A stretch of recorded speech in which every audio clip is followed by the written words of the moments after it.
Hello my fellow viewers, this is Rhythm Player of Chess. I'm uploading after a long time, but at last I'm at least a rated player now. Yes, I am rated player, I'm a 1200 rated player, FIDE rated, but anyways, that's not the point.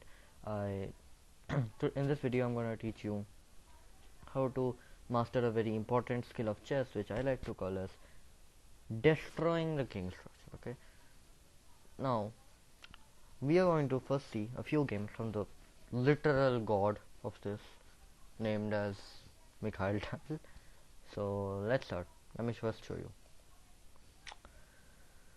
Yeah, so this is a position I would like to show you first. Now this is a match between Mikhail Tal and Johan Hartson.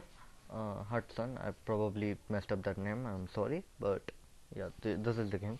And this is a completely normal position. This is the engine says plus 0.5, but that's not necessary. This is a very good position. And here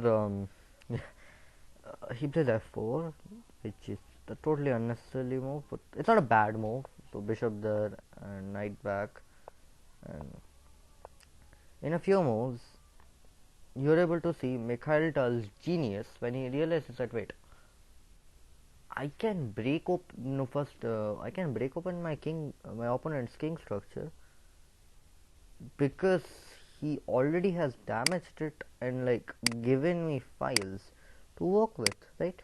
If I can remove if I can somehow at any time remove these three pawns, I am probably winning. So this is what Mikhail Tal would be thinking. I'm not Mikhail Tal, I don't know, but probably, right? So first of all he wants to remove the defenses of the black king from the pieces, not the pawns. He will remove the pawns later. Now he's removing the pieces. So currently he is like, okay, I'm gonna attack you, and all of now again black is getting back his defenses. So it's like, oh no, you ain't getting back your defenses. And now just the bishop is being attacked. So now Mikhail Tal is like, oh no, what the hell do I do? So first he's like, okay, let's just take this on. King takes happens, and then rook up. This is a beautiful thing. Now the threat is if pawn takes rook, queen takes pawn. Okay, is that the threat? Probably, right? Yeah. Knight takes pawn, queen takes pawn, both works. Yeah. Knight takes pawn, queen takes pawn, both works. So I guess knight takes pawn kind of threatens a discovered check.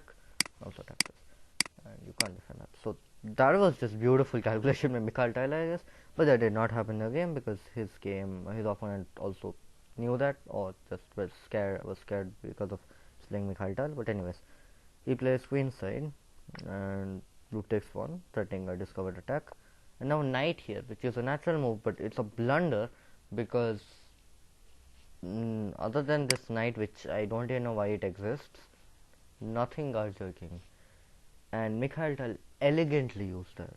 First of all, he cuts off the rook's defense that you can never go there, right? Then secondly, the bishop is attacking the queen, which is also beautiful. When he takes the bishop, knight takes pawn, check, king goes up, and here rook down, which also looks like a natural move. I'm gonna checkmate you in the next move, and he's like, no, knight back was the threat. Why can't I take? Why couldn't you take knight take bishop? Probably he's eyeing this place, and that is literally what happens. The next move, and here knight back check happens, and here his opponent resigns because the only move which is this results in this, which is just he should have let it been played, but he didn't, and this would be a beautiful checkmate. Now I'm going to show you another one in which the pawns do the job. This is the position that I would like to show you. This is a beautiful position. This is not a bad position from black or white. I guess we could kind of give this slight edge to black because you know the squares are kind of weak, and yeah, but yeah, it's kind of equal. But the thing that you should know is that don't play opposite castling positions when your king is weak against the probably the best player in these types of positions, right? Now let's see how he just converts this position badly. First he plays queen there, and it's like, I gotta get my queen there, and white is like, okay, I'm gonna just centralize. No, king here is like a very natural move. It's it centralizes, kind of protects the pawn and just chills. But now here b4, and it's like, okay, I'm coming. And here this is a beautiful queen sack, by the way. He takes it, and the next few moves are just absolute death. Knight takes bishop. Okay, rook moves. Oh, knight takes one. Now here I do not know why queen e1 was not played, but it wasn't. I don't know, like, I guess white thought that, there could be some attack by the knight, hence he takes it, which is a blunder, of course, from a normal person's perspective also, because you give a rook for a knight, and when he takes, he goes, okay, knight back, which I don't know why that's a blunder. I don't know, I guess you're becoming a bit too passive, but anyways. So rook b8, and slowly it's like, I'm gonna beat you up. Bishop takes one. Everything is coming to the attack, right? Queen goes back, my bishop goes back, knight goes forward. Oh no, that's too late, you're too late. Your bishop's attack. Move your bishop. Pawn front, you cannot take the pawn, because if you do take the pawn, there will be knight moves, discovered check, and wherever you move, your queen will be lost. So that wasn't played, and queen up and pawn takes, right? Now here knight here was played, knight was played, probably to cut off the connection, but as you see, white does not take.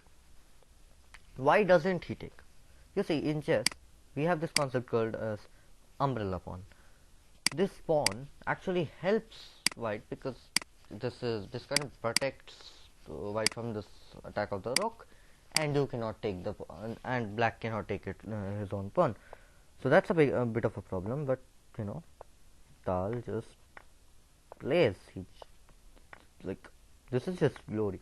Then after this, when he's like, okay, free pawn, and he's like, no, I attack you.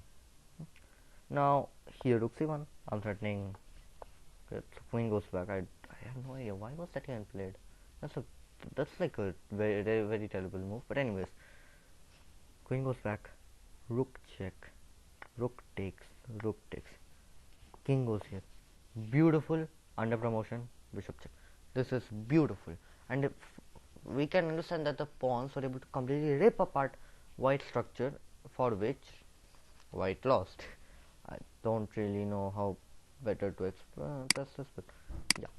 So this is how you could break. Now this is how Mikhail Tal did it. Okay, the chance of me, you, or even some modern player, some modern even IM doing it would be like really less. So I'm gonna just show you one of the most common tactics, like common types of tactics which you could use. A few of them, but yeah, let's start. So I'm gonna be showing you another position by white, and no, this is a beautiful thing. Okay, no, this is not that f3 g4 something like that. Here we're gonna understand that castling may not all castling before.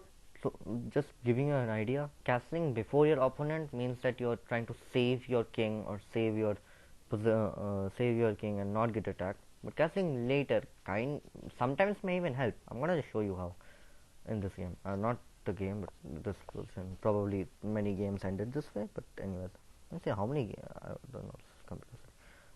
Let me just see how many people lost like this. I don't even see. It's me as right. Leeches. Yes. What do I really see? Okay. So bishop here, and this is the type of position that I'm talking about. Okay, now it's like white is, somehow just getting a clear edge, and here's like h4, and then it's like pawn takes bishop. What is this dumb guy doing? And then knight back. Wow, 2000 rated players fell for this. It's a beautiful thing. I didn't see this before, but wow. There are games of like 2000 rated player in rapid which ended like this. Wow. 2000, 1700, 1600, 1700. Wow. That's epic. And this is only like above 1600. If you're below 1600, you just imagine how much, right? Anyways, so queen there, and this is over. Okay, because no matter what you do, you're gonna get checkmated on either of these two squares. You can't play this because bishop is here. Now, there are, even though like even after this Montex one, the engine just gives this move, which I mean, like, how do I describe this movement? It just says no to your opponent, and then it goes forward, and you're like, okay, we have a normal game, except I'm somehow just equal, even though I sacked a bishop in for like 2 pawns. So still, we're able to understand that this is like, this is not exactly a successful checkmate, but it's kind of lands you in a better, equalish position, which is, yeah, nice when you just sacked a bishop for like 2 pawns. Can't really express this. Now, not every position that you play will be suitable for this type of break, right? Not every position will be suitable for this break, because yes, pawn takes bishop is a good move, but just a simple move like bishop back, just kind of like, yes, it's plus 0.8 from the computer, but why have you played h4? Like, why have you played h4? You could castle long, which is correct, but then let's you play queen that, like a5 probably. I'm just gonna show you some random. Okay, c3. Let's say long castles, and like b3, bishop back, a5. You're getting crushed, right? Here black is winning actually. I would say black is completely winning. Yeah, then engine agrees. So many times, if you try attacking your opponent too fast, you just might lose. So you have to look for these breaks at the perfect positions and be like, am I sure that he's not attacking my king, or it's not a blunder? Think for a few minutes if you're playing a classical game or a rapid game, playing a blitz game, don't play blitz first of all. If you are playing a blitz game, then think for a few seconds, 30 seconds, 1 minute.